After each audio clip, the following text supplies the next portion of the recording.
Καλησπέρα. Καλώς Good ήρθατε. afternoon. Welcome to the online series, Reality of Our Country, Facts about Our Country. So, we hosted the president of the Association of Women of Rhodope, which was established in 2001, but had recourse to the European Court because it was not registered.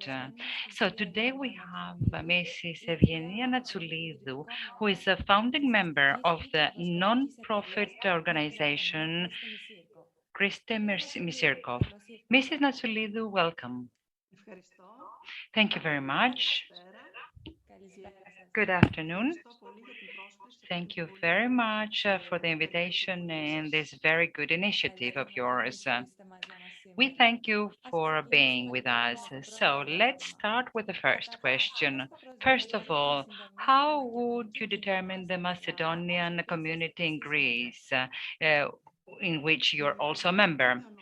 The Macedonian minority in Greece is an independent minority in the region of Macedonia, from which it gets its name.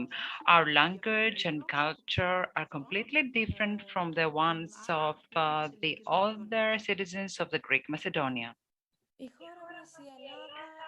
Our country, Greece, does not recognize any minorities based on language, ethnic origin, except from the Muslim one, which is recognized based on the Treaty of Lausanne.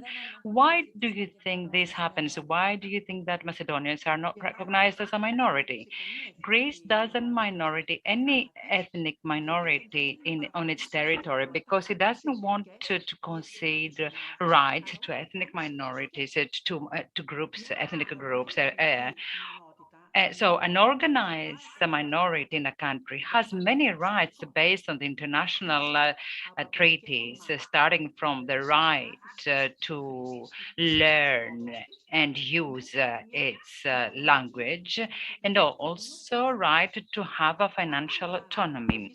So if Greece starts recognizing minorities, the construction, the fake construction that was built many years ago, according to which all Greeks originate from ancient Greeks, would collapse, and this would cause a great problem for the nation as perceived by most Greeks today. So this is the specific perception, obsolete perception, but it's very difficult to change it because there is no political will for such change through the education. Okay, let me ask you, what are the main problems, according to you, faced by the Macedonian minority in Greece, apart from the fact that it's not recognized officially? The main problem of the Macedonian minority in Greece is exclusion. Not only we are not recognized as a minority, but we are also deprived of the citizens' rights, which are established by the constitution of the country.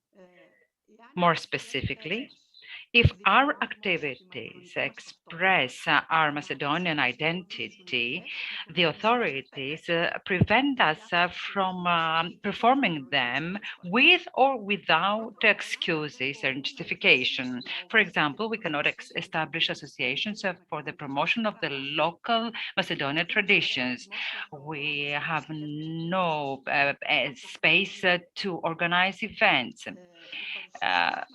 We cannot make presentations of our linguistic singing expressions in the media.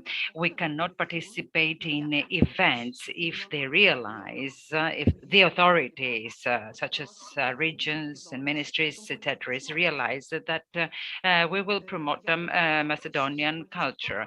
So as far as for the funding of events, it's impossible. So all of these do not fall within the rights of minorities, but these are rights of every single Greek citizens, and we do not have such rights. As for the associations that you mentioned, do you think, could you describe briefly the case of the Macedonian culture housing, which is a very important case with regard to the freedom of association? What is the latest development in this case?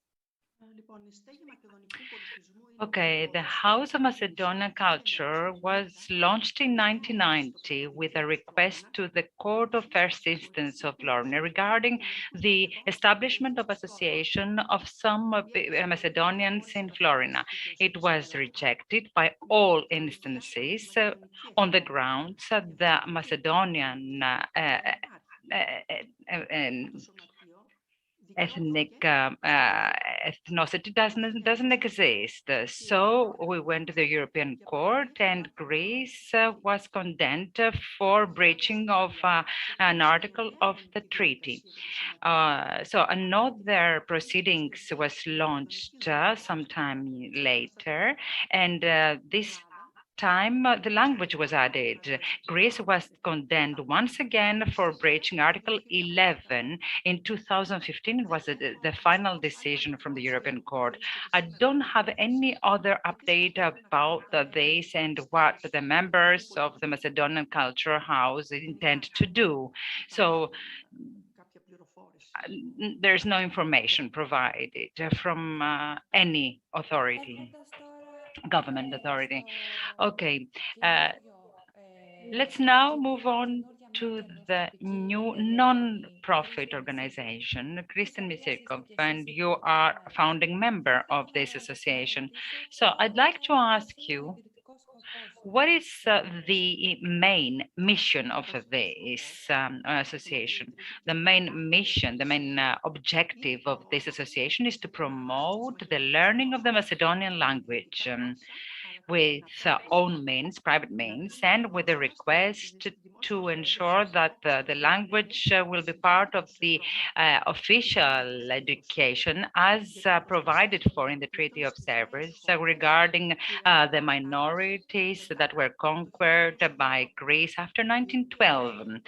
And this has been validated, and since 1923, it is part of the Greek legislation. This law was never enforced in Macedonia or elsewhere, but it's valid, and it's binding for Greece because it's an international treaty we're talking about.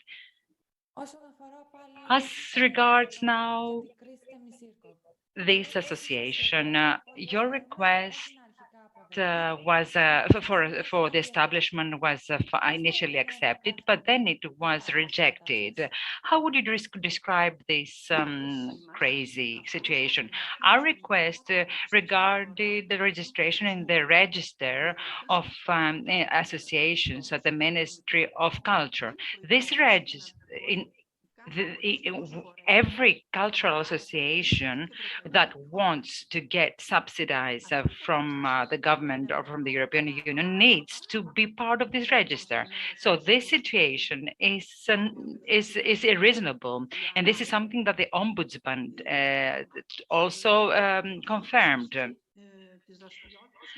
But the association hasn't suspended its operations. So following the previous question, what will be your next step after the cancellation of your application to be part of this register? So after the end of the pandemic, hopefully soon, when things settle in the country, we will apply again to the Ministry of Culture in order to register our association in this register. And if we have a rejection, of course, so we will initiate judicial proceedings. Okay, finally, I'd like your last words towards the government and the wide public as a member and representative of the non-recognized Macedonian minority in Greece.